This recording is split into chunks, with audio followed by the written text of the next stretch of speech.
صدی کے شروع میں آراب لگوائے. اب اگر انسانی عقل ناقص ہے تو کس طرح یہ کہا جا سکتا ہے کہ قرآن مجید اپنی اصل شکل میں محفوظ ہے؟ انسانی عقل.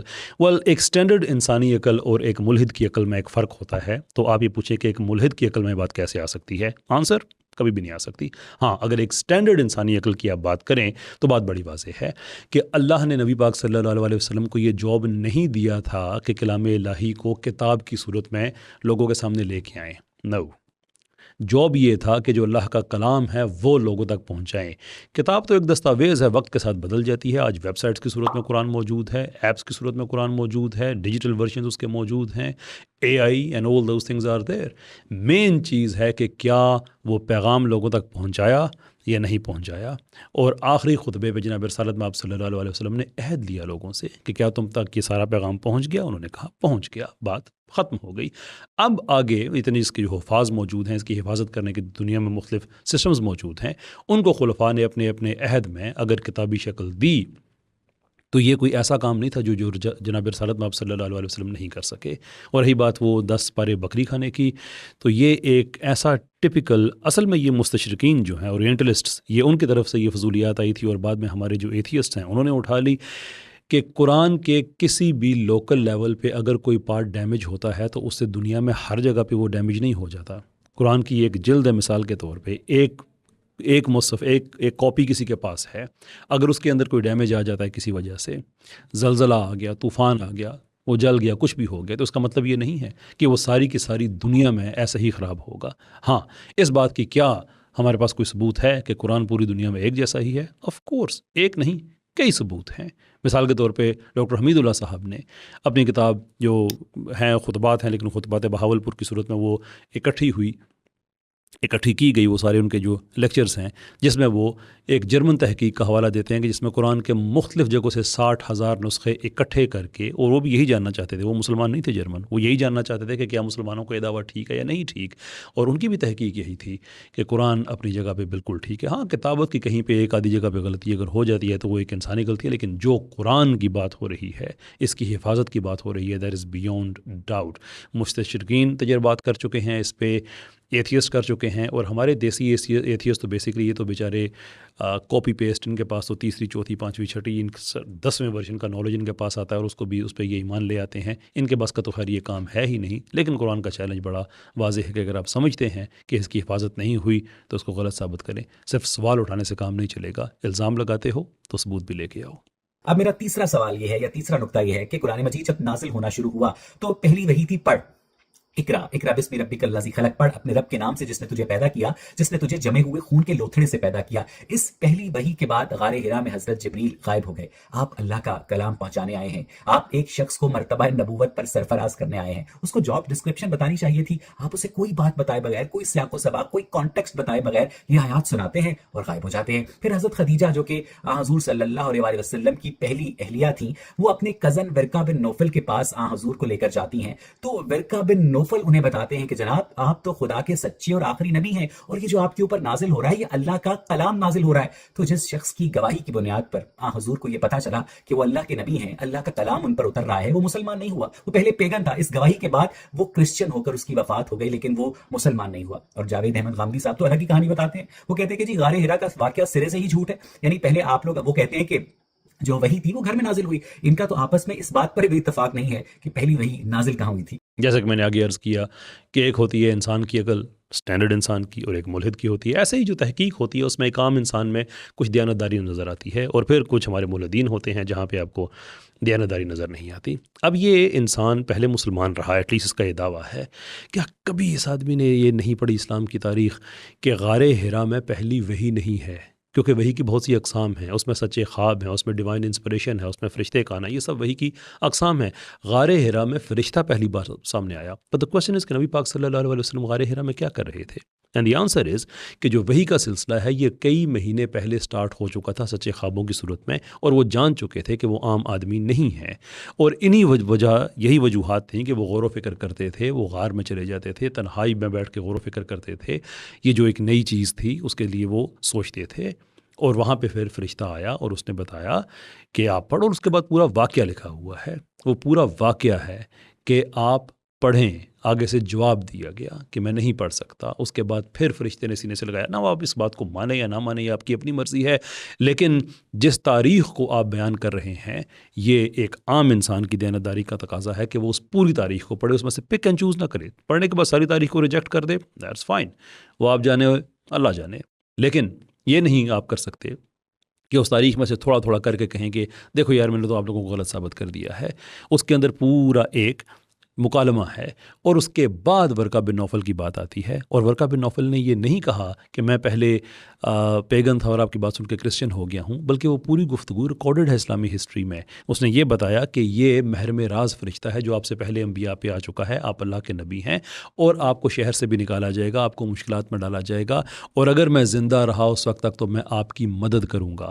یہ اور بات ہے کہ ورقہ بن نوفل کی اس کے بعد کچھ ٹائم کے بعد رحلت ہو گئی اور وہاں تک بات پہنچی نہیں، لیکن یہ بھی ہماری تاریخ کا حصہ ہے کہ وہ ایمان لے کے آیا تھا، وہ مسلمان تھا. اس پہ مولانا اسحاق صاحب نے بھی اپنی تحقیق پیش کی، اور بھی بہت سے لوگ ہیں. بٹ ون وے اور دی ادر یہ غلط خیال کہاں سے آ گیا کہ وہ آدمی پہلے پیگن تھا اور بعد میں کرسچن ہو گیا.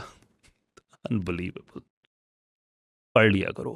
آگے چلتے ہیں کہ سورہ بقرہ کی آیت نمبر 106 ہے کہ ہم جس آیت کو چاہتے ہیں منسوخ کر دیتے ہیں اور اس جیسی یا اس سے بہتر آیت نازل کر دیتے ہیں. ماضی، حال اور مستقبل کا علم رکھنے والا اللہ ایسی آیات نازل ہی کیوں کرتا تھا جو اسے بعد میں منسوخ کرنی پڑے؟ اور آیات کی منسوخی صحیح بخاری کی حدیث نمبر 6829 سے بھی ثابت ہے، جس کے مطابق خلیفہ دوم حضرت عمر فاروق رضی اللہ تعالیٰ عنہ نے کہا کہ قرآن مجید میں رجم کی آیت موجود تھی. غور کریں، قرآن مجید میں رجم کی آیت موجود تھی جو کہ ہم نے پریکٹس کی. اب وہ آیت قرآن مجید کے اندر موجود نہیں ہے. اس کا مطلب یہ ہے کہ آپ وقتی ضرورت کے تحت قرآنی آیات اتارتے ہیں، بناتے ہیں، اور جب وقتی ضرورت ختم ہو جاتی ہے تو آپ آیات کو تبدیل کر دیتے ہیں. ایگزیکٹلی.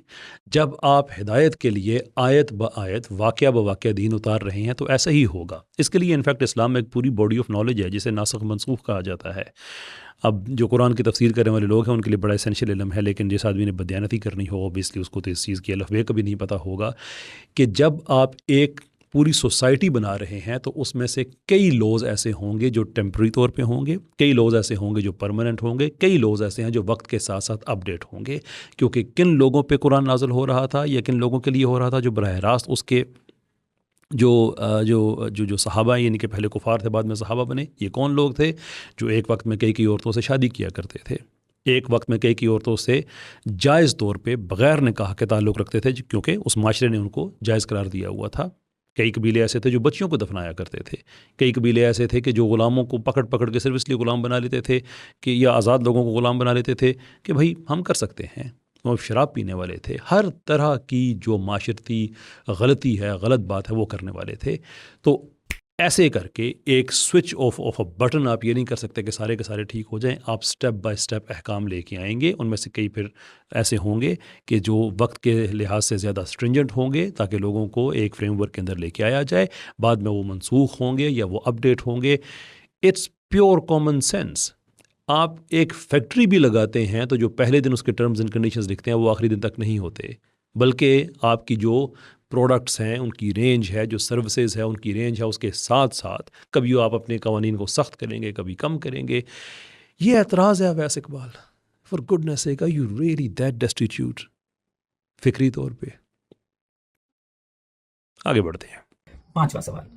پہلی جو وہی تھی ہمیں بتایا گیا جس میں پڑھ اپنے رب کے نام سے جس نے تجھے پیدا کیا، جس نے تجھے جمے ہوئے خون کے لوتھڑے سے پیدا کیا. کیا یہ ارسطوٹل کی بایولوجی تھی کہ انسان جو ہے جمے ہوئے خون کے لوتھڑے سے پیدا ہوتا ہے؟ اور یہ ارسطو کی بایولوجی گیلن نے 3 صدی کے اوائل میں اپنی کتاب میں کاپی کی اور رومن امپائر سے یہ بات عربوں تک پہنچی. حالانکہ اگر یہ قرآن مجید فرقان حمید اللہ تعالیٰ کا کلام ہوتا تو اللہ تعالیٰ کو کم از کم اتنا تو پتا ہوتا کہ انسان جمے ہوئے خون کے لوتھڑے سے پیدا نہیں ہوتا. جمع ہوا خون کا لوتھڑا ابارشن کے وقت بنتا ہے اور انسان زائگوٹ سے پیدا ہوتا ہے جو کہ ایگ اور سپرم کا ادغام ہوتا ہے، اس کی فیوژن ہوتا ہے، یونین ہوتا ہے. پتہ نہیں ہمارا ملحد بیچارہ کس ذہنی کیفیت میں تھا جب یہ ویڈیو بنا رہا تھا. وہ اعتراض جو کر رہے ہیں یہ محترم اویس اقبال صاحب، یہ قرآن کے ایک اور حصے میں ہے. وہ میں ان کی مدد نہیں کروں گا، وہ خود ڈھونڈیں وہ کون سے حصے میں ہے. یہ وہ آیت نہیں ہے. لیکن ہوا کیا، انہوں نے ایک آیت یہ پڑھی جس میں خون کا لوتھڑا دیکھا، اور دوسرا اعتراض جو ہے وہ قرآن کے ایک اور حصے میں. اگین میں ہیلپ نہیں کروں گا، خود ڈھونڈیں. اور یہ اعتراض بھی اصل میں اورینٹلسٹ کا تھا جو بعد میں ایتھیسٹ نے لیا. لیکن جیسے میں نے آپ آگے عرض کیا کہ ہمارا دیسی ایتھیسٹ یہ کاپی پیسٹ کے آگے سے آگے نہیں چل سکتا. اور ان دس کیس اس نے 2 مختلف چیزوں کو کاپی کر کے اکٹھا کر دیا ہے. کیونکہ اس آیت میں اللہ تعالیٰ یہ نہیں کہہ رہے کہ اللہ تعالیٰ جمے ہوئے لوتھڑے سے انسان کو پیدا کرتے ہیں، بلکہ ایک ون آف ایونٹ کا ذکر ہے کہ جس نے پیدا کیا. ناؤ یو ڈونٹ نو کہ جو پہلا انسان ہے اس کی جو تخلیق ہے وہ کن مراحل سے ہوئی، کس اسٹیج پہ خون کا لوتھڑا بنایا گیا جس کے بعد اس انسان کی تخلیق ہوتی ہے. آپ ڈینائی کر سکتے ہیں، کہتے ہیں کہ نہیں پہلا انسان نہیں تھا اس لیے کہ آپ بندروں سے ایوولو ہوئے ہیں. شور، وہ آپ کا اپنا رائٹ ہے، میں آپ کو اس پہ بالکل نہیں روکوں گا. لیکن آپ بات اسلام پہ کر رہے ہیں تو جو اسلام کی اپسٹمولوجی ہے اسی کو ہی آپ بیس بنائیں گے. آپ یہ نہیں کہہ سکتے کہ آپ کے اسلام کا یہ پیغام اسلام کے پیغام، یا اسلام کو میں اسلام کے پیغام سے غلط ثابت کر سکتا ہوں لیکن میں اس پیغام کو میں غلط کہہ رہا ہوں، اسے میں کوئی اور معیار اپلائی کروں گا. نہیں، جو پھر ہمارا بیان ہے آپ اعتراض کریں گے تو اسی بیان پہ ہی کریں گے، اور اس آیت میں وہ نہیں ہے جو آپ کہہ رہے ہیں. You just don't know it. صرف کہیں کی اینٹ کہیں کا روڑا، اور میرے ملحد نے ایک کنبا جوڑا اور وہی بیوقوفی والا کنبا. وہ آیات اور ہیں، تھوڑی سی محنت کریں. نہ ملی تو چلے میں ایڈ میں مدد کر دوں گا اور اس کا جواب بھی دے دوں گا، اور بالکل جسے کہتے ہیں نا 14 طبق روشن کر کے رکھ دینے، اس طرح سے روشن کر دوں گا انشاءاللہ العزیز. لیکن فور ناؤ میں آپ کی مدد نہیں کروں گا. یہ وہ آیت نہیں ہے جو آپ ڈھونڈ رہے ہیں، وہ اور ہے.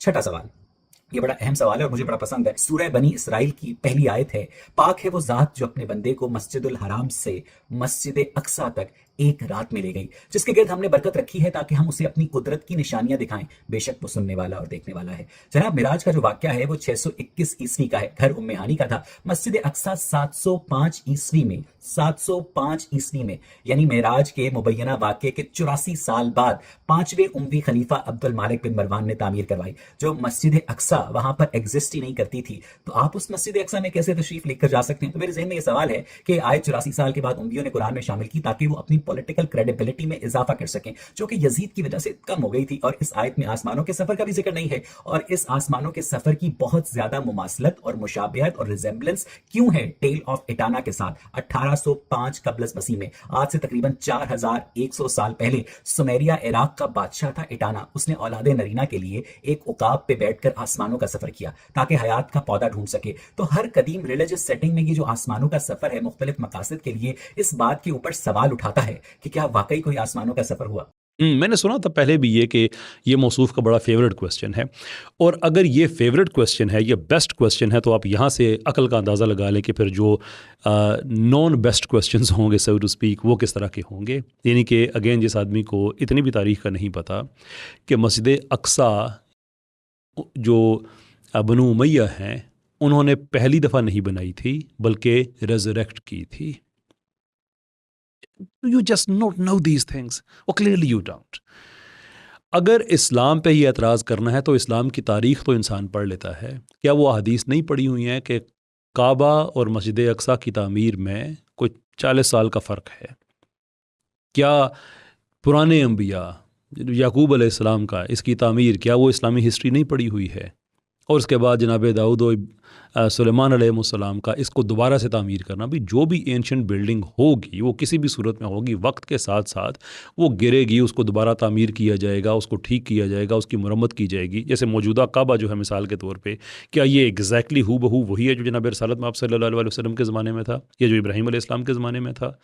ایکسپینشن ہوتی ہے، دوبارہ سے چیزوں کو بنایا جاتا ہے. دنیا میں کتنی اور مساجد ہیں، تو اس کا کیا مطلب ہم یہ سمجھ لیں کہ جو بنو امیہ نے بنوایا تھا یا اس دور میں جو بنا تھا وہ پہلی دفعہ مسجد اقصیٰ بنی تھی، اس سے پہلے کوئی مسجد اقصیٰ وہاں پہ تھی نہیں، جبکہ احاطے وہاں پہ موجود ہیں. اور اس کے ساتھ ساتھ کوئی 16-17 مہینے جو مسلمان اس طرف منہ کر کے نماز پڑھتے رہے، کبھی کسی صحابی نے کہا یا رسول اللہ وہاں پہ تو کچھ ہے ہی نہیں جس طرف ہم منہ کر کے نماز پڑھ رہے ہیں.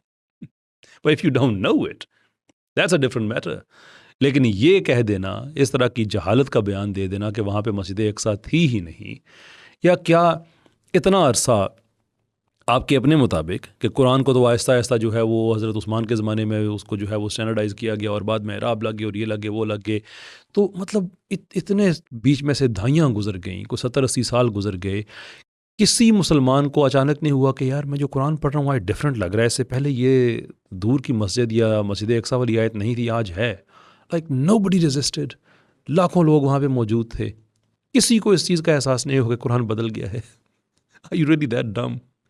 Are you really? Let's move on.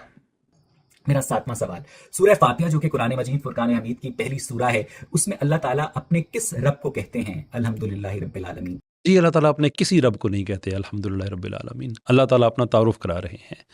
آپ اپنا تعارف کرائیں کسی سے کہیں کہ اویس اقبال، تو آپ اویس اقبال صاحب کس اویس اقبال؟ اللہ اکبر. یہ ان کا مرشد بن رہا ہے. اب باقی دیسی ملحدین کی آپ ذہنی حالت کا اندازہ لگا لیں کہ یہ جو ان کا مرشد بن رہا ہے، ایک اور مرشد تھا اس کا تو حشر آپ نے دیکھ لیا تھا، اب ایک یہ بن رہا ہے کہ اور تھوڑا پلا ہو جائے. I mean, you guys are just the worst comedians and you just don't know it. یعنی کہ بیوقوف آدمی کی بڑی بیوقوفی اس وقت سامنے آتی ہے جب اسے پتہ ہی نہ ہو کہ وہ بیوقوف آدمی ہے. Move on, shall we? میرا 8واں سوال، طبقات ابن سعد تفسیر تبری شیطانی آیات کا واقعہ درج کرتے ہیں. اس واقعے کو 1988 میں پبلش ہونے والے سلمان رشدی کی سیٹینک ورسز میں مرکزی خیال بھی بنایا گیا. واقعہ یہ تھا کہ آن حضور صلی اللہ علیہ وآلہ وسلم خانہ کعبہ میں سورہ نجم کی 19ویں اور 20ویں آیت تلاوت کرتے ہیں. تب تک اسلام نے طاقت نہیں پکڑی تھی، یہ یاد رہے. 19ویں آیت یہ ہے، کیا تم نے لات اور عزا کو دیکھا ہے؟ 20ویں آیت، کیا تم نے منات کو دیکھا ہے؟ جیسے ہی وہ یہ دو آیات پڑھتے ہیں تو شیطان یعنی ابلیس بن اللہ ان کے منہ سے یہ نکلواتا ہے، یہ وہ کونجیں دیویاں ہیں جن سے شفاعت کی امید ہے. جب آن حضور نے کفار کی دیویوں سے شفاعت کی امید کا ذکر کیا تو کفار مکہ بہت خوش ہوئے، اور کچھ عرصے کے بعد جب اسلام نے طاقت پکڑ لی تب جا کر جبریل نے آ کر انہیں یہ کہا کہ اے محمد، یہ آپ نے کیا کر دیا؟ آپ نے ان آیات کی تلاوت کر دی جو خدا نے نہیں بھیجی تھی، اور آپ نے وہ بولا جو آپ سے بولنے کا نہیں کہا گیا تھا، اور اس بات کا ثبوت خود قرآن مجید کے اندر سے آپ کو ملتا ہے. اس پر آن حضور بہت غمگین ہوئے. تب یہ آیت نازل ہوئی جو کہ ابھی بھی قرآن میں موجود ہے، سورہ حج کی آیت نمبر 52. اور ہم نے ایسا کوئی نبی یا رسول نہیں بھیجا جس کے پڑھنے میں شیطان نے ملاوٹ نہ کی ہو، مگر پھر ہم کلام کو درست کر دیتے ہیں. بے شک اللہ علم و حکمت والا ہے. تو جناب اللہ تعالیٰ کا جو سیکیورٹی سسٹم ہے اس کو اپڈیٹ کرنے کی ضرورت ہے. اور اس کے بعد سورہ نجم کی اگلی آیات یعنی جب اسلام نے طاقت پکڑ لی یہ ہو گئی کہ کیا تمہارے لیے بیٹا اور اس کے لیے بیٹی ہیں، جبکہ یہ تو غیر منصفانہ تقسیم ہے. یہ تو چند نام ہے جو تمہارے باپ دادا نے رکھ دی ہیں. اللہ نے ان کی حقانیت پر کوئی سند نہیں اتاری، وہ تو میرے گمان اور نفس کی خواہشوں کے پیچھے لگے ہوئے ہیں. تو کیا شیطان رسولوں کے کلام کو آلٹر کرنے پر، تبدیل کرنے پر قادر ہے؟ اور ہمیں کس طرح سے یہ پتہ چلے گا کہ کون سا کلام جو ہے وہ شیطان نے آلٹر نہیں کیا؟ کیا ہی یعنی کہ ایک خوبصورت ایک شگوفہ چھوڑا ہے جناب نے. اب ذرا ترتیب سنیے گا، بلکہ ترتیب سے پہلے آپ جو امام طبری ہیں ان کے بارے میں سن لیجئے کہ وہ خود اپنی کتاب کے بارے میں لکھتے ہیں کہ اس میں کوئی عقل فکر میں ان چیزوں میں نہیں جا رہا، بس جیسے مجھ تک پہنچا ہے میں بغیر تحقیق کے یعنی کہ آگے پہنچا رہا ہوں. اور جو طبری کی کتاب ہے وہ کبھی بھی اسلام میں اتھارٹی کے طور پہ نہیں لی جاتی، اس لیے کہ اس کے اندر کچھ چیزیں تحقیق شدہ ہیں، کچھ چیزیں ٹھیک ہیں کچھ نہیں ہیں، لیکن اس میں تحقیق شدہ کچھ بھی نہیں ہے. بٹ اگین ملحد ہو اور بدیانت نہ ہو. کتنی بڑی بدیانتی کی بات آپ نے سنی ہے کہ موصوف یہ فرما رہے ہیں کہ نبی پاک صلی اللہ علیہ وسلم نے معاذ اللہ غلط آیات پڑھی، اور اس کے کچھ عرصہ کے بعد جب اسلام نے طاقت پکڑی تو پھر جبرائیل علیہ السلام آئے اور پھر اللہ کے رسول کو افسوس ہوا صلی اللہ علیہ وسلم، اور پھر قرآن میں جو ہے وہ ان کے لیے وہ آیات آگے کی شیطان تو ایسی حرکتیں کرتا رہتا ہے. اب یہ جو کچھ عرصہ بیچ میں ہے نا، ذرا اس کو کیلکولیٹ کر کے دیکھیں. یہ جو آیات ہیں یہ اعلان نبوت کے 5ویں سال یہ ریویل ہوتی ہیں، جس میں یہ موصوف کہہ رہے ہیں کہ شیطان نے اپنی طرف سے کچھ چیزیں ڈال دی تھیں. اور اس کے بعد جو جبرائیل علیہ السلام والی آیات ہیں جب کہتا ہے اسلام طاقت پکڑے، یہ نبوت کے اعلان نبوت کے 12ویں سال کی بات ہے. اور جناب رسالت مآب صلی اللہ علیہ وسلم کے لیے جو سورہ حج کی آیات ہیں وہ ہجرت کے بھی 1-2 سال بعد کی ہیں.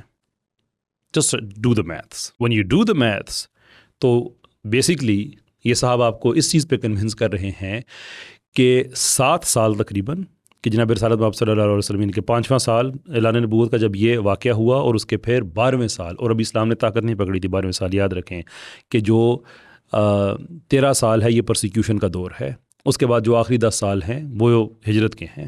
یہ بات ذہن میں رکھیں. لیکن کیا 7 سال جو صحابہ تھے وہ یہ لات و منات عزا ان سب کو وہ کیا خدا کا کوئی مقرب سمجھ رہے تھے اور اس سفارشیں کرا رہے تھے جیسے کہ اللہ تعالیٰ نے ان کی بھی جو ہے وہ سفارشیں ماننی تھی؟ 7 سال اسلام میں یہ چلتا رہا ہوگا. Is that really the sense of this man? اور اس کے بعد پھر جا کے ہجرت کے بعد اللہ تعالیٰ کو خیال آیا ہوگا کہ اور یہ جو یعنی کہ یہ بھی کہنے کا آپ بیچ میں دیکھ لیجیے کہ 12ویں سال اگر جبرائیل علیہ السلام یہ آیت لے کے آئے اور اس کے بعد پھر ہجرت ہوتی ہے، اور ہجرت کے بھی 1 آدھے سال کے بعد جناب رسالت مآب صلی اللہ علیہ وسلم کو پشیمانی ہوتی ہے. یعنی کہ اگر یہ واقعہ ہوا تو 2-2.5 سال وہ اس چیز پہ پریشان ہی نہیں ہوئے، پھر اچانک ایک دن پریشان ہو گئے، پھر اللہ تعالیٰ نے سورہ حج کی وہ آیات اتار دی. How thick is this man؟ اب یہ ساری وہ باتیں ہیں جو کیٹیگوریکلی ہماری تاریخ میں غلط ثابت کی جا چکی ہیں. کتنے ہی آپ کو اس پہ حوالے مل جائیں گے کتنے ہی حوالے آپ کو اسکرین پہ نظر آ رہے ہیں کہ یہ کیٹیگوریکلی وہ حوالے ہیں جو اس واقعے کو کہہ رہے ہیں یہ لغو واقعہ، ایسا کوئی واقعہ نہیں ہوا. لیکن نہ صرف یہ انسان اس کو بالکل ٹھیک سمجھ رہا ہے بلکہ اپنی اس جھوٹ پہ، اور یہ تو نہیں ہو سکتا اسے پتہ نہ ہو، اور بہرحال مسلمان رہا ہے، یا تو بالکل ہی پیدل مسلمان رہا ہے جسے کچھ بھی نہیں پتہ دین کا، یا پھر یہ ہے، خیر اب تو پتہ ہونا چاہیے، اس لیے کہ ایک بیسک ریکوائرمنٹ ہے دیانتداری کی کہ جب آپ کسی چیز پہ اعتراض کرتے ہیں تو آپ اس کے ہر آسپیکٹ پہ پہلے تحقیق کرتے ہیں پھر اعتراض کرتے ہیں. انلیس کہ آپ دیسی ملحد ہوں، ان دیٹ کیس آپ نے تو پھر ایک ہی کام کرنا ہوتا ہے کہ آپ نے کسی کو خوش کرنے کے لیے، ایک خاص کلب کی ممبرشپ لینے کے لیے آپ نے اسلام بیشنگ کرنی ہوتی ہے تاکہ مجھے کہیں نہ کہیں سے ویوز آنا شروع ہو جائے. How about that?